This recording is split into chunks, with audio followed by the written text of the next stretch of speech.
Hello everyone, स्वागत है आपका हमारे चैनल परफेक्ट फार्मेसी पे। मैं हूं सुनीता कंवर और आज के वीडियो के अंदर हम डिस्कस करेंगे फार्मास्यूटिकल माइक्रोबायोलॉजी के यूनिट 4 के एमसीक्यू के साथ साथ उसका कंप्लीट सोल्यूशन जो है वो भी हम इस वीडियो के अंदर डिस्कस करेंगे। एंड जो भी एमसीक्यू हम इस वीडियो के अंदर डिस्कस करने वाले हैं उसकी पीडीएफ जो है वो आपको टेलीग्राम चैनल पर मिल जाएगी, आप वहाँ जाकर के चेक कर सकते हैं। एंड इंस्टाग्राम पर भी हमारा पेज है, वहाँ पर भी आप हमें फॉलो कीजिएगा। सो चलिए आज के क्वेश्चन जो हैं वो स्टार्ट करते हैं। First question is the filter present in the laminar air flow is। So laminar air flow के अंदर जो फिल्टर यूज़ किया जाता है या फिर जो फिल्टर प्रेजेंट होता है वो गिवन ऑप्शन में से कौन सा होता है।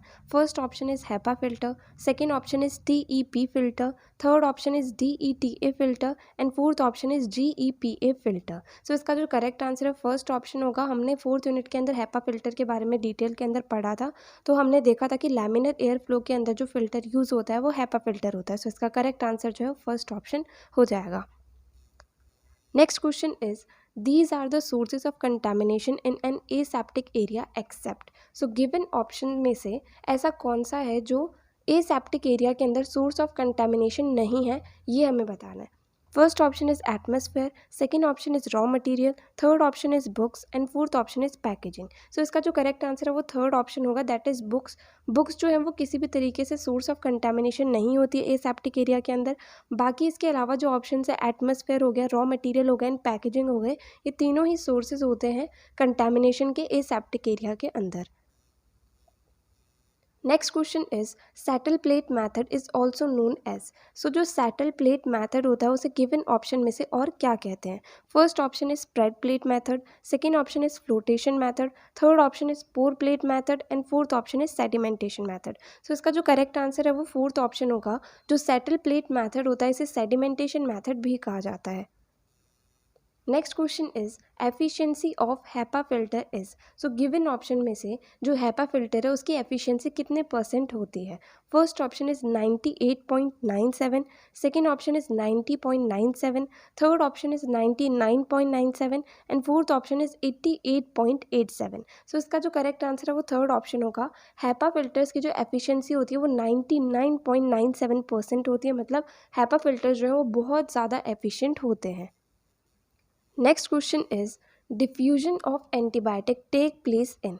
सो गिवन ऑप्शन में से किस मेथड के अंदर जो एंटीबायोटिक है उसका डिफ्यूजन होता है। First option is turbidity method, second option is cylinder plate method, third option is both and fourth option is none of these. So इसका जो करेक्ट आंसर है वो सेकेंड ऑप्शन होगा। जो सिलेंडर प्लेट मेथड होता है इसके अंदर क्या होता है, एंटीबायोटिक जो है उसका डिफ्यूजन होता है। सो इसलिए इसका करेक्ट आंसर सेकेंड ऑप्शन हो जाएगा। Next question is the types of clean area as per WHO। So clean area के टाइप्स वर्ल्ड हेल्थ ऑर्गेनाइजेशन के अकॉर्डिंग गिवन ऑप्शन में से कौन से होते हैं। First option is grade A, B, C and D, second option is grade A, B, E and D, third option is grade A, F, C and D and fourth option is grade A, Z, C and D। सो इसका जो correct answer है वो first option होगा। हमने जब ये unit discuss करी थी तो हमने देखा था कि वर्ल्ड हेल्थ ऑर्गेनाइजेशन के अकॉर्डिंग क्लीन एरिया जो है वो 4 ग्रेड्स के अंदर क्लासिफाइड होते हैं, जो होते हैं grade A, B, C and D। Next question is tube assay method is also called as. So tube assay method जो है इसका दूसरा नाम गिवन ऑप्शन में से कौन सा होता है। First option is glass assay method, second option is turbidity method, third option is both of these and fourth option is none of the above. So इसका जो करेक्ट आंसर है वो सेकेंड ऑप्शन होगा। ट्यूब ऐसे मैथड जो होता है इसे turbidity method भी कहते हैं। Next question is DOP test is used for validation of. So जो DOP टेस्ट होता है वो गिवन ऑप्शन में से किसके वैलिडेशन के लिए यूज़ किया जाता है। First option is membrane filter, second option is HEPA filter, third option is aseptic room and fourth option is autoclave. So इसका जो करेक्ट आंसर है वो सेकेंड ऑप्शन होगा। DOP टेस्ट जिसे डिस्पर्स्ड ऑयल पर्टिकुलेट टेस्ट कहा जाता है, ये एक ऐसा टेस्ट होता है जिसे फिल्टर की इंटीग्रिटी को टेस्ट करने के लिए करा जाता है। तो जो ये टेस्ट होता है ये हैपा फिल्टर्स जो है इसके वैलिडेशन के लिए यूज़ करा जाता है। सो करेक्ट आंसर होगा second option. Next question is zone of inhibition means area where, so zone of inhibition जो है इसका मतलब क्या होता है, ऐसा एरिया जहाँ पर गिवन ऑप्शन में से क्या होता है, first option is organisms grow, मतलब जोन ऑफ इनिबिशन ऐसा एरिया होता है जहाँ पर ऑर्गेनिज्म ग्रो करते हैं। Second option is organism killed by diffused antibiotics, मतलब जोन ऑफ इनिबिशन ऐसा एरिया होता है जहाँ पर जो ऑर्गेनिजम्स होते हैं वो डिफ्यूज्ड एंटीबायोटिक्स के द्वारा किल हो जाते हैं, मतलब उस एरिया के अंदर किसी भी तरह के ऑर्गेनिज्म जो है वो प्रेजेंट नहीं होते हैं। Third option is both A and B, तो यहाँ पर first option and second option जो है वो एक दूसरे के अपोजिट है, तो दोनों आंसर तो इसका हो ही नहीं सकते हैं। And fourth option is antibiotics absent, मतलब उस एरिया के अंदर एंटीबायोटिक्स जो है वो एब्सेंट होती हैं। सो इसका जो करेक्ट आंसर है वो सेकंड ऑप्शन होगा। जोन ऑफ इनिबिशन जो है इसका मतलब ये होता है कि ऐसा एरिया जहाँ पर जो डिफ्यूज्ड एंटीबायोटिक है उसके द्वारा ऑर्गेनिज्म किल हो जाते हैं, उस एरिया को जो है जोन ऑफ इनिबिशन कहा जाता है। ये जो जोन ऑफ इनिबिशन है इसके बारे में हमने जब माइक्रोबायोलॉजिकल ऐसे पढ़ा था एंटीबायोटिक्स का, वहाँ पर एक मेथड के अंदर हमने इसके बारे में जाना था। तो इसलिए जोन ऑफ इनिबिशन क्या होता है, ये एक ऐसा एरिया होता है जहाँ पर डिफ्यूज्ड एंटीबायोटिक्स जो होते हैं उनके द्वारा ऑर्गेनिज्म जो है वो किल हो जाते हैं, वहाँ पर किसी भी तरह के ऑर्गेनिज्म जो है वो प्रेजेंट नहीं होते हैं। Next question is test organism used for microbial assay should not. So जो टेस्ट ऑर्गेनिज्म जिसे माइक्रोबियल एसे के लिए यूज़ करा जाता है उसके अंदर गिवन ऑप्शन में से क्या प्रॉपर्टी नहीं होनी चाहिए। First option is grow easily, मतलब जो टेस्ट ऑर्गेनिज्म है वो ईजिली ग्रो होना चाहिए। Second option is easily available, मतलब वो जो ऑर्गेनिज्म है वो ईजिली अवेलेबल होना चाहिए। थर्ड इज पैथोजेनिक, मतलब वो ऑर्गेनिज्म जो है वो पैथोजेनिक होना चाहिए। फोर्थ ऑप्शन इज कॉस्टली, मतलब वो ऑर्गेनिज्म जो है वो कॉस्टली होना चाहिए। सो इसका जो करेक्ट आंसर है वो होगा थर्ड ऑप्शन। हमसे क्या पूछा है कि टेस्ट ऑर्गेनिज्म जिसे हम माइक्रोबियल ऐसे के लिए यूज़ करते हैं उसके लिए गिवन ऑप्शन में से कौन सी प्रॉपर्टी नहीं होनी चाहिए, तो वो ऑर्गेनिज्म जो है वो पैथोजेनिक नहीं होना चाहिए, क्योंकि अगर वो पैथोजेनिक होगा तो वो हमारे प्रोडक्ट को वैसे ही ख़राब कर देगा। तो इसलिए इसका जो करेक्ट आंसर है वो थर्ड ऑप्शन है कि जो टेस्ट ऑर्गेनिज्म है वो पैथोजेनिक नहीं होना चाहिए। Next question is identify the wrong statement regarding construction of the aseptic area. Given option में से कौन सी स्टेटमेंट जो है वो गलत है एसेप्टिक एरिया के कंस्ट्रक्शन के लिए, वो हमें बताना है। First option is double sided doors with interlock, मतलब डबल साइडेड डोर्स प्रेजेंट होने चाहिए, साथ में इंटरलॉक भी होना चाहिए। Second option is smooth easily cleanable floors, मतलब फ्लोर्स जो है वो स्मूथ होनी चाहिए, ईजिली वो साफ हो जाए ऐसी होनी चाहिए। Third option is lights fitted in the ceiling, मतलब सीलिंग के ऊपर जो है लाइट्स फिट होनी चाहिए। And fourth option is many open Windows for good ventilation, मतलब बहुत सारी ओपन विंडोज होनी चाहिए जिससे कि अच्छा वेंटिलेशन जो है वहाँ पर हो सके। सो इसका जो करेक्ट आंसर होगा वो फोर्थ ऑप्शन होगा। हमें यहाँ पर ये बताना है कि जो एसेप्टिक एरिया का कंस्ट्रक्शन होता है उसके रिगार्डिंग कौन सी स्टेटमेंट गलत है, तो यहाँ पर फोर्थ स्टेटमेंट जो है वो गलत है, वहाँ पर बहुत सारी विंडोज़ नहीं होनी चाहिए।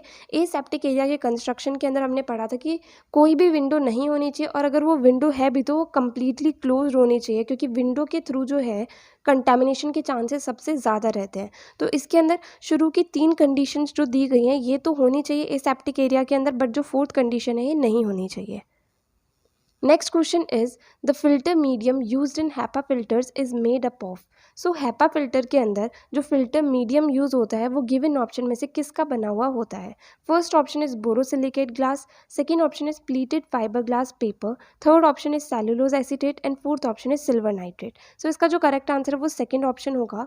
जो फिल्टर मीडियम होता है जो HEPA फिल्टर्स के अंदर यूज होता है वो प्लीटेड फाइबर ग्लास पेपर का बना होना चाहिए। Next question is identify disadvantage of microbiological ऐसे फ्रॉम द फॉलोइंग। सो जो माइक्रोबायोलॉजिकल ऐसे करा जाता है उसका डिसएडवांटेज कौन सा होगा गिवन ऑप्शंस में से, ये हमें बताना है।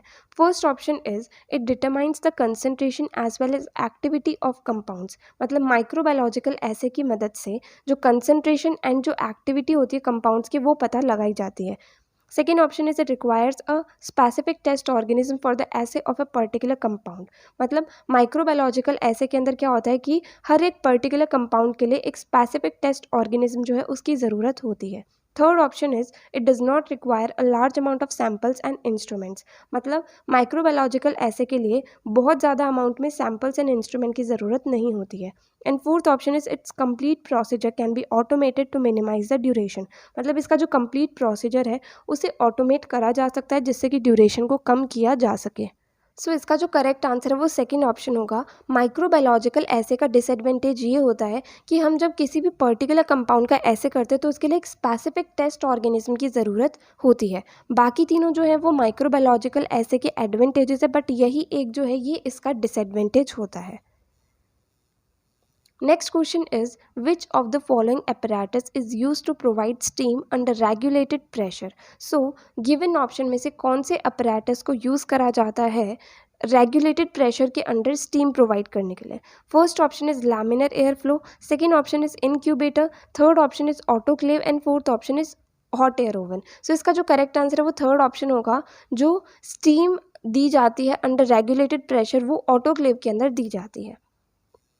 Next question is the velocity of HEPA filtered air is measured by. So जो हैपा फिल्टर्ड एयर होती है, मतलब हैपा फिल्टर्स के द्वारा जो एयर फिल्टर होती है उसकी वेलोसिटी जो है वो गिवन ऑप्शन में से किसके द्वारा मेजर की जाती है ये हमें बताना है। First option is galvanometer, second option is speedometer, third option is velometer and fourth option is turbidometer. So इसका जो करेक्ट आंसर है वो थर्ड ऑप्शन होगा। जो हैपा फिल्टर्ड एयर होती है उसकी वेलोसिटी जो है उसे वेलोमीटर की मदद से मेजर किया जाता है। ठीक है, सो ये थे कंप्लीट क्वेश्चंस। अगर आपको इस वीडियो के अंदर कोई भी डाउट आया हो किसी भी टॉपिक के अंदर तो आप कमेंट सेक्शन में पूछ सकते हैं। एंड अगर नेक्स्ट वीडियो आप किसी पर्टिकुलर टॉपिक पे चाहते हैं वो भी आप कमेंट सेक्शन में बता सकते हैं। एंड डेफिनेटली आपको ये वीडियो हेल्पफुल लगी हो तो प्लीज़ आप इस वीडियो को लाइक करना, ज़्यादा से ज़्यादा लोगों को शेयर करना और चैनल को सब्सक्राइब करना। थैंक यू सो मच इस वीडियो को एंड तक देखने के लिए एंड चैनल को सपोर्ट करने के लिए।